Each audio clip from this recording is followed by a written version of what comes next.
actually took a lick right here in the front end. As you can see, it tweaked this frame pretty good, and it's basically not really usable because even this side of the frame got bent. But anyways, everything else is usable. We'll be stripping all this interior and putting it into that Scatpack. All the suspension components.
What do we got going on here? This is actually a 2016 Dodge Challenger Scatpack. We're going to turn this thing into a Hellcat. Oh, it's already got some Hellcat parts on there. That's one of them. The other part that Scatpack is going to be getting is this big old boy. Yes, sir. We will be stripping out all the suspension components, trunk components, all that interior has to go.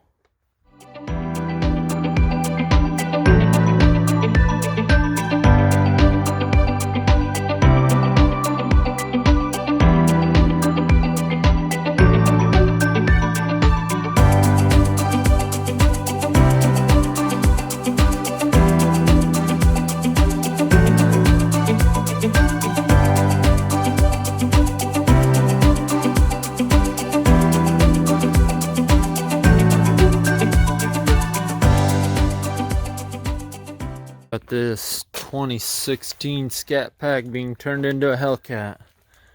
So far, it was late at night, dark. We stripped the whole interior. Not the whole, we still got a little bit left to go. But anyways, we didn't want to bore you with that, so we moved on to the next thing. Removing the suspension. Right now, engine cradle's almost out. Got 3 more bolts right here. Then we'll get to sanding all the engine bay and the undercarriage. And all the wheel wells or wheel housing, whatever you want to call it. And maybe even the rockers. I don't know. We'll see. Everything. That's why we got to get scuffed, sanded, primed, painted. Alright, that's